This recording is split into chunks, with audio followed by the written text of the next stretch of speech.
살아계신 하나님 아버지, 감사와 찬송과 영광을 올려드립니다. 아멘. 새 생명을 허락하시고 새날을 허락하시고 저희들의 발걸음을 은혜의 보좌 앞으로 아버지 집으로 이렇게 옮겨주시니 아버지 감사합니다. 아멘. 모든 것이 아버지의 은혜입니다. 아멘. 아버지 그 고백으로 오늘 하루를 시작하게 해주시고 주님, 또 오늘 하루를 마감할 때 그렇게 감사의 고백을 올려드리는 저희들이 되게 해 주옵소서. 아멘. 아버지, 이 시간 하나님의 말씀을 전하고 듣겠사오니 성령 하나님, 전하는 종의 입술을 주장해 주시고 아멘. 듣는 모든 심령의 마음과 귀를 주장하여 주옵소서. 아멘. 예수 그리스도 이름으로 축복하며 기도 올리옵나이다. 아멘. 아멘. 자, 잠언 17장 마지막 후반부의 말씀입니다. 여기서도 아주 우리가 인간 세상에서 당연하다고 여겨지는 윤리 도덕적인 측면에서도 당연하다고 여겨지는 그러한 교훈들이 있는 반면에 조금 더 차원이 높은 또 생각해 봐야 될 그러한 교훈들이 있습니다. 특별히 이제 13절부터 우리가 볼 텐데 13절의 말씀은 우리 인간 세상에서도 실제로 일어나는 것들을 많이 보셨을 텐데, 누구든지 악으로 선을 갚으면 그 악이 그 집을 떠나지 아니하리라. 악으로 선을 갚으면, 은혜를 악으로 갚으면, 은혜를 베풀었는데 그걸 악으로 갚으면 악이 그 집을 떠나지 않는다. 여기서 집은 어떤 의미이겠어요? 여기서의 집은 가문 또는 자손, 후손들을 다 포함합니다. 그러면 여러분 주변에서도 이런, 그래, 그 집이 참 저 사람이 얼마나 잘해줬는데 어떻게 저 사람한테 저럴 수 있어, 이런 거를 직접 경험하신 분들도 있을 거고, 은혜를 베풀었더니 악으로 되갚는 이 땅에 많은 사람들도 있기 때문에 직접 경험하신 분들도 있을 거고 그걸 본 적도 있으실 텐데, 역사적으로 이건 너무나도 선명하게 이 말씀이 이루어진 게 있죠. 역사적으로. 제가 지금 뭐 얘기하는 거겠어요? 뭐 기억나는 거 없어요? 역사적으로?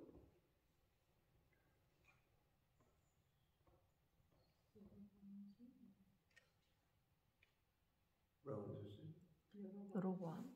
여로보암? 이스라엘 역사 말씀하시는 거예요? 한국 역사 말씀하시는 거예요? 뭐 여러 가지 있겠죠. 자, 여러분 히틀러가 유대인들을 왜 그렇게 잡아 죽였습니까? 이유가 뭡니까? 이유가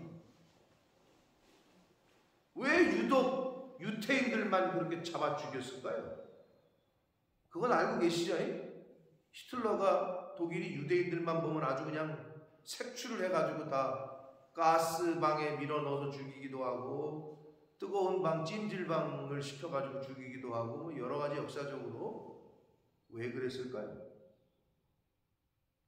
이유가 뭐예요? 표면적인 이유는 게르만 민족, 자기네 민족의 우수성. 근데 왜 유독 유태인들만 더 그렇게 잡아 죽였을까요? 쉰들러 리스트라는 영화가 왜 나왔을까요? 그건 뭐 실제 있는 영화지 않습니까? 실제 일어난 사건을 모티브로 해가지고 만든 영화 아닙니까? 뭐 보신 분들 있는지 모르겠지만 왜 그랬느냐? 그건 여기 있는 그대로예요. 악으로 선을 갚았기 때문이에요.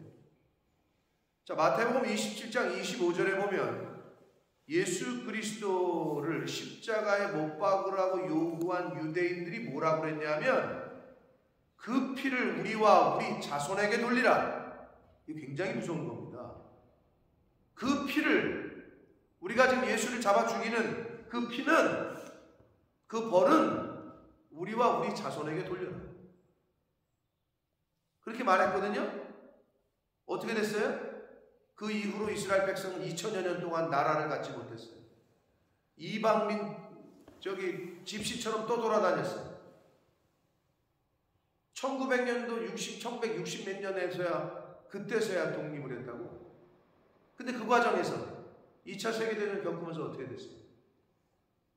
민족 유태인 말살 정책을 히틀러가 폈다고. 뭐 나름대로 이유가 있었겠지. 그러나 그들이 얘기한 거예요. 그 피를 우리와 우리 자손에게 돌려라. 하나님이 예수님을 이 땅에 보내셨는데 이스라엘을 택하셨어. 그래서 그 땅에 왕이 오셨어. 처음에는 왕으로 웰컴했지. 웰컴하는 듯 했지. 그러나 상황과 환경이 바뀌자 십자가에 못 박으라고. 그러면서 한 말이 그 피는 우리와 우리 자손에게 돌려라.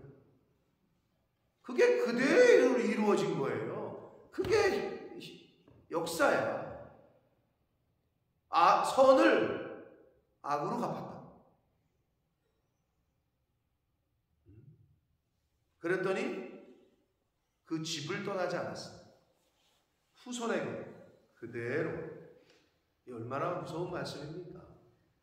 그러니까 우리가 가끔 그러시죠. 여러분이 열받으면 그래 내가 책임져. 책임은 무슨 책임? 열받으니까 그냥 호언장담하는 건데 함부로 그렇게 입을 우리나라 옛날 어르신들이 성경은 몰라도 지혜가 있으셔서 말이 씨가 된다. 이거 굉장히 성경적인 말이죠. 어떻게 그렇게 어르신들이 성경도 몰랐던 분들이 말이 씨가 된다라는 그런 표현을, 그런 문학적인 표현을, 삶의 지혜죠. 아니 어떻게 보이지도 않는 말이 씨가 됩니까? 굉장히 그거는 진짜 그 지혜에서 나오는 말이죠. 살아보니 그렇다는 거지. 말이 씨가 되는구나. 마태복음 27장 25절에 그들이 그랬다니까. 그 피는 우리와 우리 자손에게 돌려라. 역사적으로 그대로 증명되지 않았습니다. 하나님이 은혜를 베푸셨어요. 나와 우리 자손들, 우리 집안에. 그런데 그걸 하나님에게 말 그대로 하나님이 말씀하신 대로 순종하고 충성하고 내가 죽도록 충성하라. 하나님이 말씀하신 대로의 삶을 살지 못한다면 그게 하나님이 베푸신 은혜에 보답하지 못하는 길이고 선을 악으로 갚는 길이지.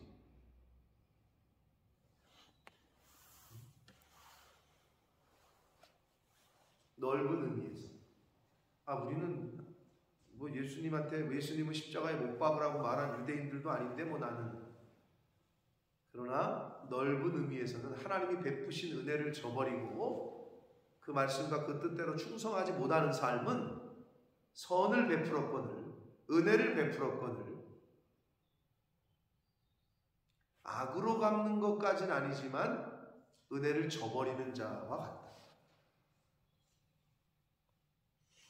그래서 이 13절의 말씀은 유태인들의 이스라엘의 역사가 증명하는 거예요. 선으로 오신, 진리로 오신 예수를 악으로 갚았다. 죽였다. 그러면서 한 말이 그 피를 우리와 우리 자손에게 돌려라. 참, 그대로 역사 속에서 성취가 되지 않았습니까?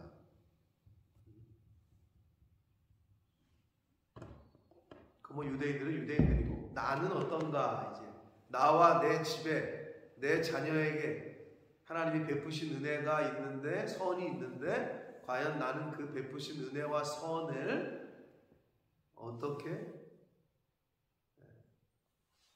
리스폰스하고 있는지, 반응하고 있는지, 나도 동일하게 선으로, 감사로, 순종으로, 충성으로 보답하고 있는지, 아니면 은혜는 좋은데, 선은 베푸시는 건 좋은데 나는 충성하거나 순종은 못하겠다, 이렇게 은혜를 저버리는 삶을 살아오지는 않았는지 되돌아보는 저와 여러분 되시기를 축복합니다.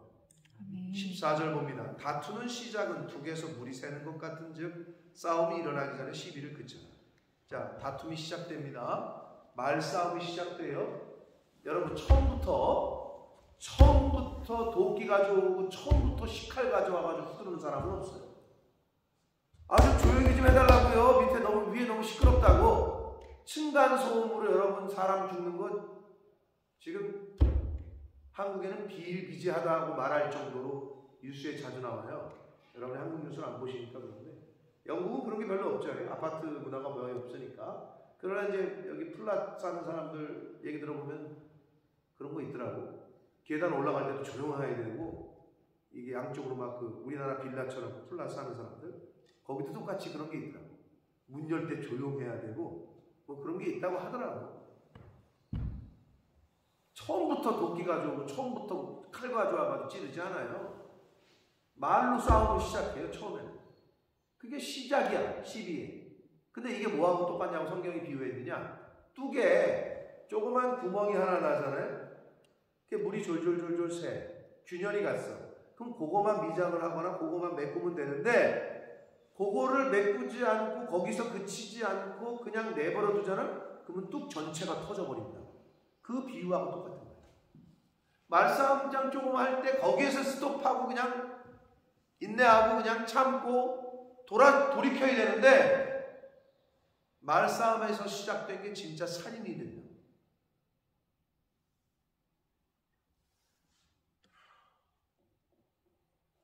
경찰관 2명이 잘렸는데 왜 그러느냐? 신고가 들어왔어. 뭐 뉴스 보신 분들이.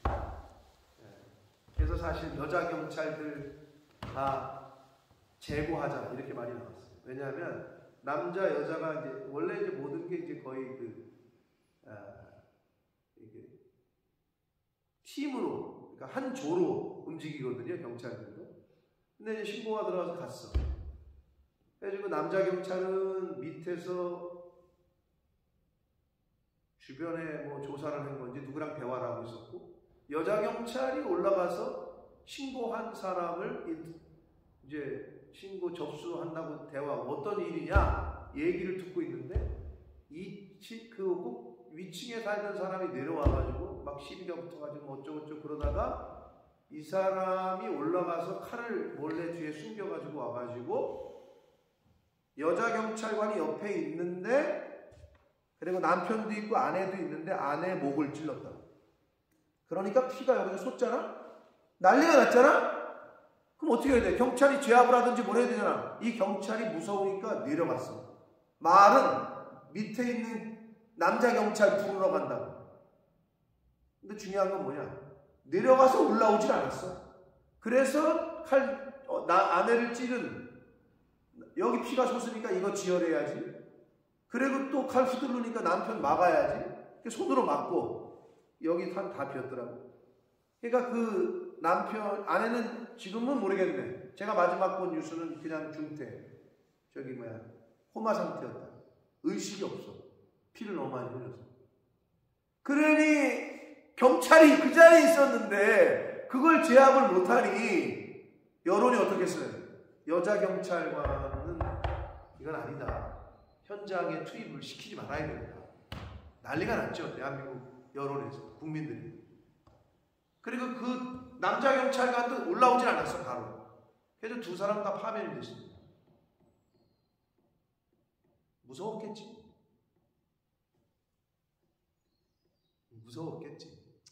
그렇지만 경찰로서의 직무는 못한 게 맞죠. 그러니 그 남편은 너무 황당하기도 하고 너무 화가 나는 거죠. 경찰이 있으면 뭐하냐.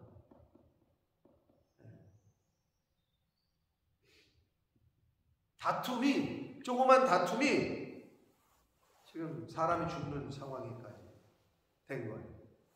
조그만 두 개, 여러분 가정 이건 똑같습니다. 관계에서도 말로서 사람을 아프게 하고 서운해하게 한 그 조그만 그것이 완전히 등을 지게 합니다. 여러분들 많이 경험들 하셔. 관계 속에서 또는 형제지간 속에서도 그런 일이 일어나잖아요. 근데 그 조그만 그 시작될 때 그거를 빨리 돌이키지 않으면 골이 깊어진다고 표현하잖아요, 우리 어르신들이. 이게 골이 깊어지면 나중에 어색해. 화해하기도 어색하고 대화하기도 어색하고. 사단은 그걸 노려. 틈을 내, 자꾸 틈을 내서 멀어지게. 목회자와 성도가, 성도와 성도 간에 틈을 내게 해서 남편과 아내 간에, 부부 간에, 이 부모와 자식 간에, 형제지 간에 틈을 내면 골이 깊어지면 서로 말 안 해요. 등지고. 누가 좋아하는 거야? 그거는 사단이 제일 좋아하는 거야. 성령은 화목하게 하시는 영이고 악한 영은 틈내게 하는 영이고 분별하기 쉽습니다. 그럼 내 속에 지금 그런 어떤 마음, 이게 분열되고 나눠지고 시기, 미움, 그건 악한 영이야. 빨리 버려야 돼. 그런데 이걸 아는데도 왜 안 버리느냐? 내 자아가 너무 강해. 성령께서 알게 하셨어. 이거는 내가 품지 말아야 될 마음이구나. 그걸 아는데도 순종을 안 해. 그걸 계속 갖고 있어. 첫 번째, 그건 아주 못된 거예요. 그건 옛사람이고 아주 못된 나의 성품이야. 빨리 버려주셔야 돼. 두 번째, 안 버리면 나만 손해야.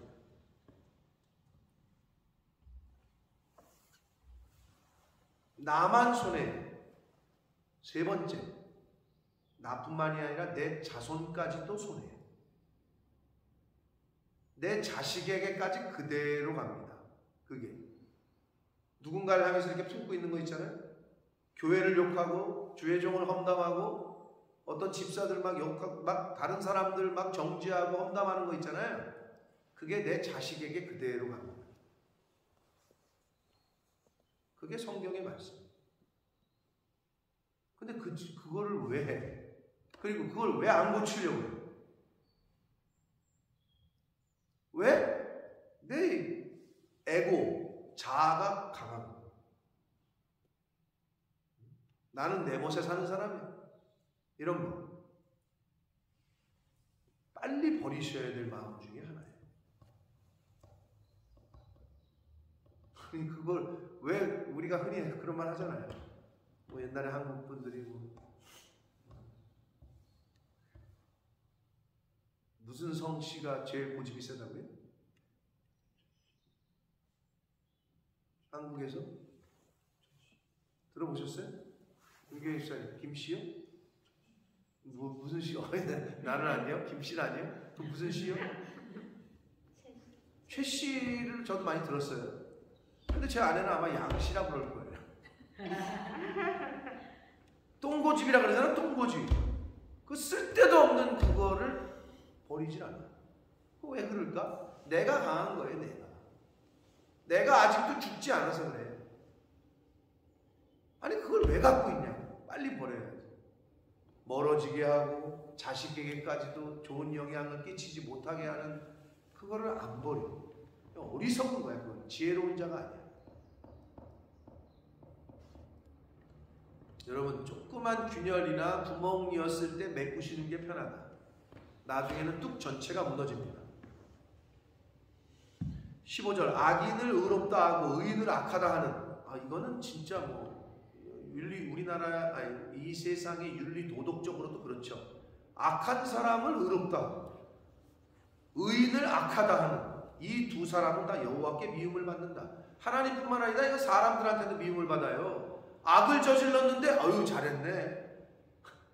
응? 선한 일을 했는데 아주 그런 쓸데없는 짓은 왜 해? 이거는 하나님뿐만 아니라 사람들도 욕해요. 이거는 그렇잖아요. 윤리 도덕적인 측면에서도 이거는 사람들에게도 미움을 받고 하나님께로부터 미움을 받습니다. 그러니까 우리는 선한 걸 선하다 하고 악한 걸 악하다고 얘기해야 돼. 근데 선한 걸 선하다고 얘기를 안 해. 정직한 걸 왜 거기서 그걸 솔직하게 얘기해가지고 그냥 입 닫고 넘어가지. 이런 세상이 됐단 말이야. 정직한 사람을 욕해.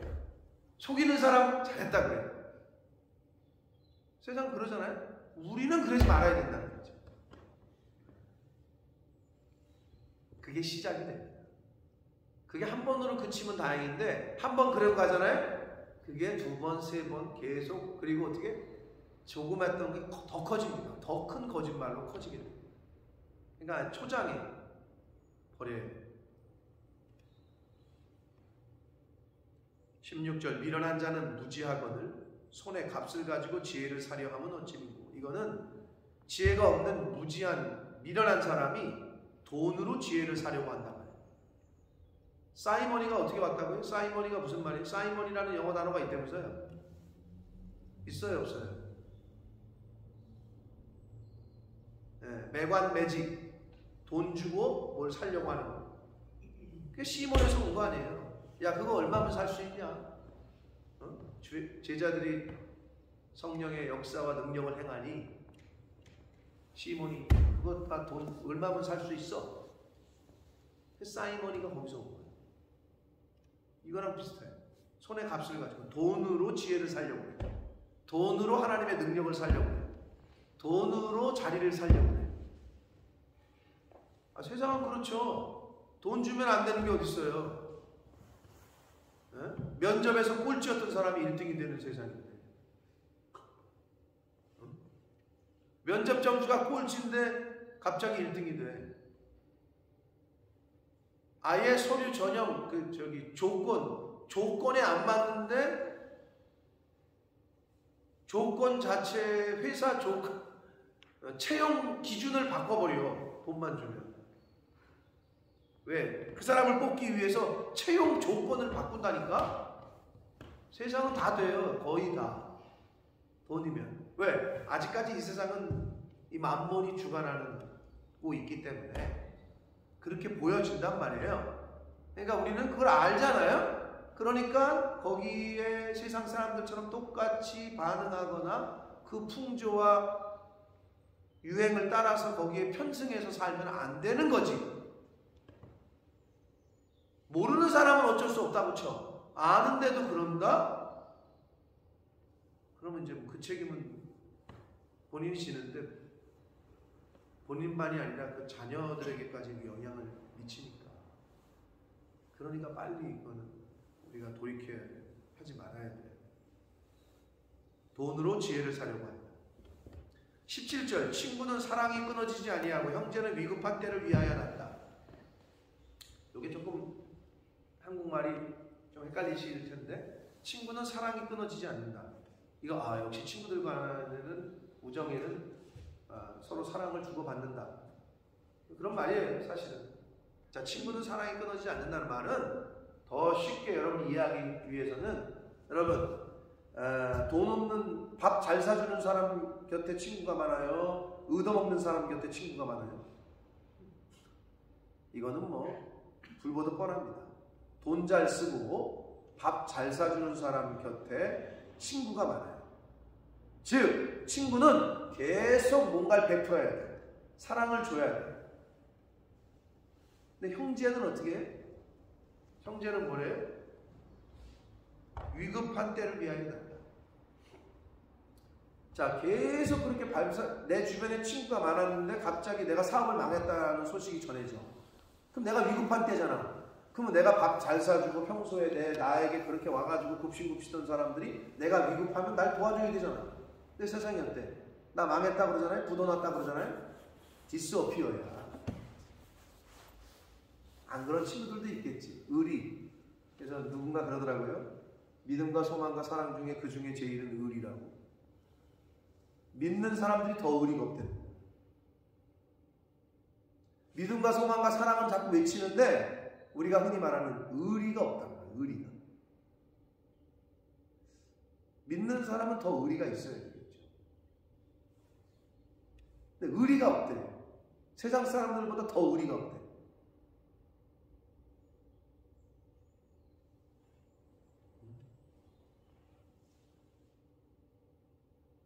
돈 없으면 다 떠나가.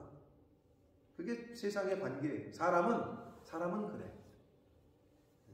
근데 형제는 내가 위급한 일을 당하면 그래도 핏줄이기 때문에 나를 도와. 근데 친구는 계속 사랑을 줘야 돼. 뭔가 공급을 해줘야 돼. 그런 교훈이에요. 근데 살아보시니까 어때요? 뭐 안 그런 분들도 있겠죠. 그러나 이 말씀이 거의 보편적으로 맞아요.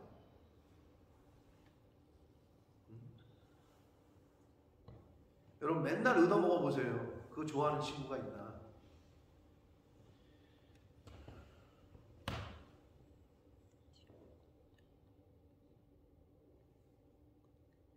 학교 다닐 때 우리 어저께 우리 권사님이 그 조카 얘기를 했지만 뭐 햄버거 얘기를 해가지고 집안 식구들이 다 마음 아팠다는 얘기를 하셨지만 학교 다닐 때 저도 간식이 어딨어. 도시락은 맨날 짠지. 김치도 아니고 왜 짠지가 김치인 거 아세요, 권사님? 네? 무? 아, 짠지를 모르시는구나. 김치인데 아주 짜게 한 김치가 있어요. 왜 짜게 했을까? 조금씩 먹어. 김치도 뭐 없으니까 짜게 해. 그걸 짠지라고 그랬죠. 짠지. 그러니 무슨 학교 끝나고 애들 막 우르르 떡볶이 사 먹는데 내가 어떻게 떡볶이를 먹어? 그럼 어떻게 해? 그러면 딱 갈라집니다. 돈 없는 사람은 애들이 막 떡볶이 막 이렇게 뭐 학교 앞에 문방구에 있는 뭐 떡볶이 하나 먹을 때 그냥 조용히 집에 가든지. 돈 없는 애들은 그래. 근데 저는 뭘 선택했느냐? 저는 이제 빈대가 되기로. 야, 나 돈 없어. 여기야 가서 그냥 찔러서 먹는 거야. 근데 이게 한 번이면은 뭐 그렇다 치는데 이걸 계속 하기 위해서는 어떻게 되는 줄 알아요? 계속 말을 많이 해야 돼. 무슨 말이냐? 내가 사람은 뭐 내가 이렇게 뭐 돈을 못 베풀잖아. 그러면 그 관계를 유지하기 위해서 계속 말을 많이 해야 돼. 야, 막 이러면서. 근데 이렇게 막 이러고 있잖아요? 그럼 끼지를 못해 거기. 그래서 제가 저는 원래 이렇게 저도 조용히 혼자 있는 거 좋아하는데 제가 조용히 있잖아? 그 주변에서 막 너 어디 아프냐 그러고 막 그래. 왜냐하면 그 어려서부터 그게 조금 그 나름대로 생존 방식이었어요. 어울려야 되는데 나는 돈이 없어. 아, 사람이 기브앤테이크라고 한번 얻어먹으면 한번 사야 되잖아. 근데 난 돈이 없으니까 계속 얻어먹어야 되잖아. 근데 걔네들 그냥 놀아야 되는데 그럼 걔네들 먹을 때 너네 먹어 나 뒤에 이렇게 있을게. 이건 더 이상하잖아. 걔네들도 이상하고. 그러니까 그냥 막 계속 말하는 거야. 걔네들이 뭐라 그러면 말고 그냥 막 그 생각이 갑자기 나네. 왜 학교 끝나고 애들이 참새가 방학분은 못 지나간다고 이렇게 문방구 같은데 또는 이렇게 뭐 이렇게 분식집 이렇게 지나가면 모여 있잖아. 그럼 돈 없는 사람은 두 가지 중에 하나야. 저처럼 하든지 그냥 조용히 집에 가든지.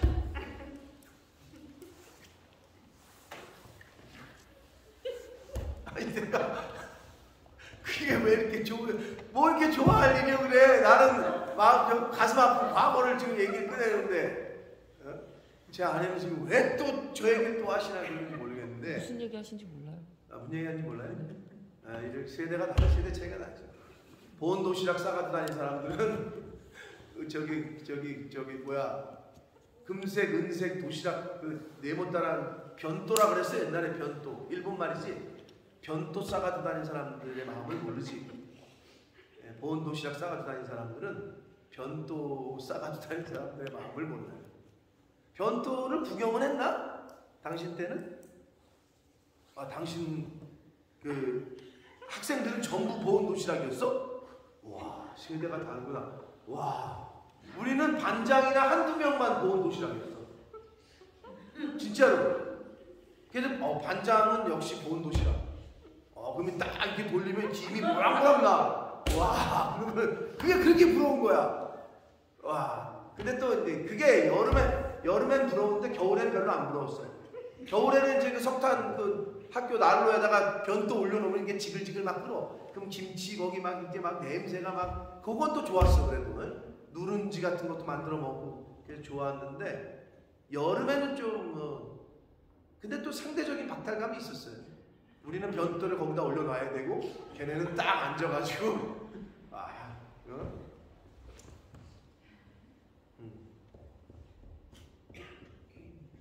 친구를 사귀려면 끊임없이 사랑을 줘야 돼요. 그러나 형제는 내가 정말 위급할 때 필요하다. 그 말씀입니다. 자, 이제 정신을 부여잡으시고, 자, 18절 봅니다. 지혜 없는 자는 남의 손을 잡고 그의 이웃 앞에서 보증이 된다. 이 말씀이 무슨 말 같으세요? 여러 번 읽어보시면 조금 감이 오시는데, 지혜 없는 자, 미련한 사람은 남의 손을 잡는다라는 거는 협력한다는 거야. 동맹을 맺어서 그의 이웃 앞에서. 이게 뭐야? 자신을 드러나고 싶어 하는 거지. 교만한 거지. 약간 우쭐대는 거. 야, 보증 이 사람 좀 어렵다는데, 내가 할게! 이런 사람. 근데 지혜가 없어가지고 밀어내가지고 그 사람의 신용 상태나 뭐를 체크를 잘해야 되는데 무조건 보증을 쓰는 거. 여러분 옛날에 오늘날도 그렇습니다만 이렇게 약간 별 쓸데없이 나서지 말아야 되는데 진짜 누구처럼 진짜 뭐라 그랬지 그거? 다 챙기는 사람 뭐라 그런다고? 오지랖이 넓어가지고 이 사람 보증도 내가 써야 되고 이 사람 보증도 내가 쓴다 그러고 아니 보증 쓰는 게 무슨 금메달 따는 거예요? 근데 그런 사람들이 있어. 내가 써줄게 막 이런 사람들. 이 미련한 자야. 네? 미련한 자. 그 성경이 그 얘기하는 거예요. 이웃 앞에서 자신이 이렇게 우쭐대고 싶어가지고 자신을 드러내기 위해서. 그게 미련한 자. 19절 다툼을 좋아하는 자. 여기서 다툼이라고 번역했습니다만은 원문은 변질, 범죄 이런 얘기예요. 좋아하는 자는 범죄를 좋아하는 자는 죄가를 좋아하는 자다. 뭐 당연하겠죠. 죄의 값을 좋아하니까 죄를 저지르겠죠. 그리고 자기 문을 높인다는 거는 여러분 짐작하시는 대로 교만한 걸 말해요. 여러분 저기 한남동 가보셨죠? 한남동 아시죠? 한남동 가보셨어요? 저기 북악스카이웨이 딱 송북동 거기는 담장이 진짜 너무 높아. 야 도둑놈도 거기는 힘들겠더라. 다 회장님 집들은 담이 너무 높아. 지붕하고 거의 맞다. 이렇게 보면 이렇게 지나가다 보면 지붕이 안 보여. 담이 높아가지고 진짜 그 정도로 담이 높더라고. 여기서 자기 문을 높인다는 건 교만한 걸 말이야. 근데 어떻게 교만은 패망의 성공이야. 망하는 거야. 파괴를 구하는 자다. 교만하면 이 말씀을 하십니다. 20절 마음이 굽은 자. 여기도 굽다, 패역하다. 이건 다 거짓된 거라고 보시면 돼요. 그렇게 생각하시면 제일 쉽습니다. 그러니까 마음에 거짓되고 또 혀가 말로 마음이 거짓되니까 마음에 있는 게 입으로 나오는 거니까 당연히 혀도 거짓되겠지. 그런 사람은 복을 얻지 못하고 재앙에 빠진다 라고 말씀합니다. 21절 미련한 자를 낳는 자는 근심을 당하나니 미련한 자의 아비는 낙이 없다. 그렇죠. 누가 미련한 자식을 낳고 싶겠어요. 근데 미련한 자의 아비는 낙이 없다. 근데 이거는 태어날 때부터 미련한 자가 어디 있겠습니까? 그죠? 성경에 뭐라고 그랬어요? 디모데후서에 어려서부터 성경을 가르치라고 되어 있단 말이에요. 어려서부터. 자, 그렇기 때문에 하나님의 말씀을 잘 가르쳐서 지혜를 잘 가르쳐서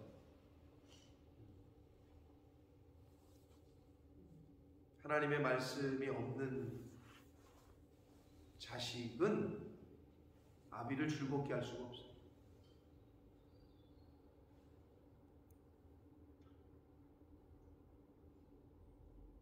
안타까운 그 기사가 하나 있었는데 10대 형제를 돌봐주던 조부모, 부모가 이혼하고 각자 갈 길 갔고, 요즘은 뭐 자식 버리는 거 일도 아니에요. 이혼하고 각자 갈 길 갔어. 그러니까 할머니 할아버지가 키웠단 말이야, 조부모가. 근데 그 할머니가 학교 애들이 그러니까 뭐 정상적인 가정에서 못 컸으니까 약간 뭐 비행 청소년은 아니었어도 삐뚤어진 자아가 형성이 됐겠죠. 그러니까 학교 안 가고 맨날 오락만 하고 이런 거 학교 빠지고 자주 빠지고 그러니까 할머니가 먹여주고 입혀주고 키웠단 말이야. 할아버지하고. 그런데 이놈이 할머니가 잔소리한다고 할머니를 칼로 찔러서 죽였어. 10대 형제 둘이서. 그러니까 판사가 너네들 아직 어리지만 너네는 아주 못된 짓을 한 거야. 너희들이 어려울 때 키워주고 길러준 할머니를 그냥 잔소리한다는. 그러니까 뭐야? 잔소리하니까 욱한 거지. 요즘은 이 분노 조절 장애 뭐 이렇게 있잖아요. 누구나가 갖고 있어요, 그걸. 근데 그걸 뭐가 그럼 컨트롤 하냐고, 분노를. 분노라는 건 있지. 근데 이거를 많이 버린 사람들은 쉽게 안 올라오지만 이게 훈련이 안 돼. 즉 하나님께서 마음을 연단하신다. 마음을 연단 못 받은 사람들은 쉽게 별일 아닌데 눈 뒤집혀져 가지고 정상적인 상황에 아이가 할머니를 칼로 찌를 수는 없어요. 근데 요즘에 뉴스를 보면 정말 심각하고 정말 이제 우리가 말하는 천륜, 하늘에서 정해준 뭐 연이라고 그러잖아요. 부모와 자식 관계, 형제지간.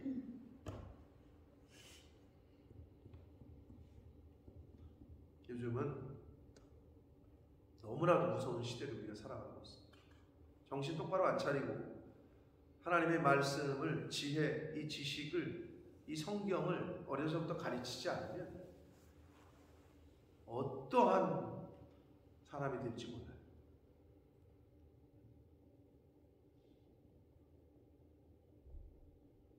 낙이 아니라 자식에게 죽는다니까. 아버지를 기쁘게 하는 건 둘째치고 자식에게 죽는 일이 생긴다니까. 그게 요즘 세상이야. 두들겨 맞는다니까, 자식한테. 여러분, 그런 부모들이 얼마나 많은지 몰라요.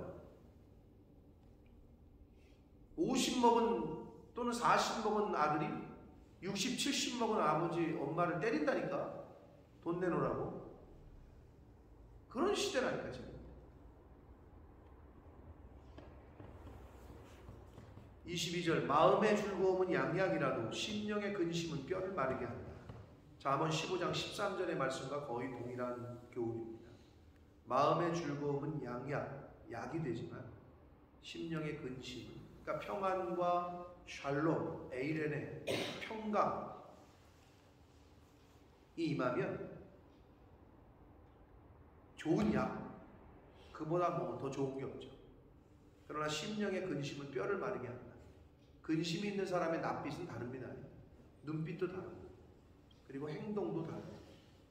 사람이 수심이 가득하면 낯빛과 눈빛과 행동이 달라져요. 뭐 여러분 다 아시리라고 생각이 돼요. 근데 도대체 마음은 어떻게 즐거워지냐 이거지. 그러니까 예수님이 말씀하신 세상이 줄 수 없는 평안, 에이렌의 샬롬, 그 은혜가 필요한 거죠. 23절, 악인은 사람의 품에서 뇌물을 받고 재판을 굽게 한다. 사람의 품에서라는 얘기는 은밀하게, 악한 사람들은 아주 은밀하게 뇌물을 받고 재판을 거짓되게 한다는 거예요. 그게 악한 사람들이지. 은밀하게 사과박스에다가, 은밀하게 바카스 박스에다가. 옛날에는 사과박스에다가 10,000원짜리를 가득 담으면 1억이었는데요. 요즘은 바카스 있죠? 바카스 박스에다가 50,000원권 들으면 딱 하면 1억이래요. 그래서 50,000원권이 생겼을 때 뭐라 그랬냐? 아, 돈 세탁하기 쉬워졌다. 사과 박스 한 상자, 10억 주려면 10상자를 심어야 돼. 근데 바카스 박스에면 뭐 어떻게 된대요? 50,000원짜리가 생겼으니까. 그러니까 돈 세탁하기가 쉬워지죠. 은밀하게 뇌물을 받고 재판을 굽게 한다. 24절, 지혜는 명철한 자 앞에 있거늘 미련한 자는 눈을 땅끝에 둔다. 땅끝에 둔다는 얘기가 뭐냐 하면요, 세속적인 것, 그리고 도달할 수 없는 것. 그러니까 미련한 사람은 뭐를 늘 말하느냐? 좀 기다려봐. 일확천금을 노려. 한탕. 근데 지혜로운 사람은 자기 주어진 일에 그냥 소소하지만 자기 주어진 일에 최선을 다하는 사람. 근데 미련한 사람은 항상 그래. 야, 그거 뭐 몇 푼 벌어가지고 언제 돈 버냐? 기다려봐. 뭘 기다려다가 죽는 거지. 이렇게 항상 도달할 수 없는 것만 바라봐. 그게 미련한 사람.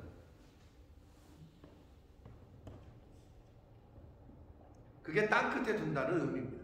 25절, 미련한 아들은 그 아비의 근심이 되고 그 어미의 고통이 된다.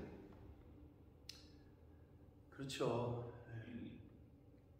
하나님을 모르는, 그리고 성경을 모르는, 진리 따라 살지 않는 자녀는 근심이 되죠. 그리고 나중에는 고통이 됩니다. 26절, 의인을 벌하는 것과 귀인을 정직하다고 때리는 것은 선하지 못하다. 그렇죠. 의인을 벌하, 잘했는데 왜 벌을 주고, 정직하다고 했는데 왜 직장에서 왕따를 당해야 되고. 여기서 귀인이라는 거는 너그러운 사람, 고상한 사람, 말 그대로 선한 사람, 의인, 정직한 사람. 그러니까 정직한 사람을 정직하다고 때리는 것은 선하지 못하죠. 윤리적으로도 도덕적으로도 맞습니다. 27절, 말을 아끼는 자는 지식이 있고 성품이 냉철한 자는 명철하니라. 28절과 같이 봅니다. 미련한 자라도 잠잠하면, 말을 입을 닫고 있으면 지혜로운 자로 여겨질 것이고 그의 입술을 닫으면 슬기로운 자로 여겨진다. 27절, 28절을 비슷한 우리 속담이 있죠? 뭐예요? 가만히 있으면 중간이라는 거지. 왜 입을 열어가지고 무식을 탄로화내느냐, 이런 옛날 어르신들 말씀 있잖아요. 가만히 있으면 중간이라도 같다. 그 말이 이 말이에요. 말을 아끼는 자는 지식이 있고 성품이 냉철한 자는 명철하다. 미련한 자라도 잠잠하게 가만히 있으면 지혜로운 자로, 저 사람 뭔가 신비로운데, 신비주의 컨셉. 저 사람 다 알고 있는 것 같아. 지혜로운 자로 여겨지고 입술을 닫으면 슬기로운 자로 여겨진다. 근데 여기서 성품이 냉철하다는 표현은요, 성품이 침착한 자. 저 사람 아주 냉철해. 침착하다고 할 때 그런 표현 쓰잖아요. 그러니까 침착한 자는 명철하고 지식이 있는 사람은 말을 아낀다는 거예요. 근데 미련한 사람은 자꾸 입을 열어. 빈수레가 요란하다고. 말에 대한 교훈을 마지막으로 17장이 끝났습니다. 자, 오늘 주신 이 한 구절 한 구절 말씀 가운데 가서 이 변도만 생각하지 마시고, 오늘 자꾸 그 변도가 생각이 난다, 이것만 생각하지 마시고, 오늘 주시는 말씀 가운데 여러분에게 임했던 한 절 한 절 너무나도 귀한 말씀들이 있는데 그 말씀들을 잘 묵상하시되, 특별히 13절 처음 시작할 때 말씀드린 누구든지 악으로 선을 갚으면 악이 그 집을 떠나지 아니할 것이다. 나는 하나님 앞에 악을 선으로, 선을 악으로 갚은 적이 없는데, 아까도 처음에 말씀드렸습니다. 그러나 악으로 갚진 않으셨는지 모르지만 저버릴 수는 있다. 받은 은혜가 분명히 있거든. 그 은혜를 갚아야 되는 거예요. 복음의 은혜를, 그 사랑을, 십자가의 은혜를 갚아야 되는데, 악으로 갚진 않지만 갚지 않고 있다. 빚진 자로 그대로 있다. 여러분, 빚은 갚아야 되는 거예요. 그렇죠? 근데 저버리거나 빚진 채로 이 인생을 마감해서는 안 돼요. 복음의 빚진 자, 사랑의 빚진 자임을 아시고 갚으실 수 있기를 하나님에게, 그리고 이웃들에게 기도하겠습니다. 살아계신 하나님 아버지, 감사와 찬송과 영광을 올려드립니다. 오늘도 생명을 주시고 새날 주시고 저희들을 하나님의 은혜의 보좌 앞으로 옮겨주셔서 생명의 진리의 말씀을 전하고 듣게 하시니 아버지 감사합니다. 이스라엘 백성들이 예수 그리스도를 십자가에 못 박을 때 했던 그 말, 그 피를 우리와 우리 자손에게 돌려라. 역사 속에서 그대로 성취가 됐습니다. 아버지, 저희들은 하나님이 베푸신 은혜와 사랑을 그렇게 많이 받았음에도, 그 조건 없는 은혜와 사랑을 받았음에도 과연 그 은혜로 갚고 있는지, 하나님에게, 이웃들에게 복음의 빚진 자, 사랑의 빚진 자로서의 삶을 살고 있는지 이 시간 되돌아보게 하시고 우리들 마음속에 성령 하나님 말씀해 주셔서 이 땅에 사는 동안 그 빚을 잘 갚아가는 그러한 삶을 사는 복음의 빚진 자, 사랑의 빚진 자 저희들 될 수 있도록 은혜 내려 주옵소서. 예수 그리스도의 축복하며 기도합니다.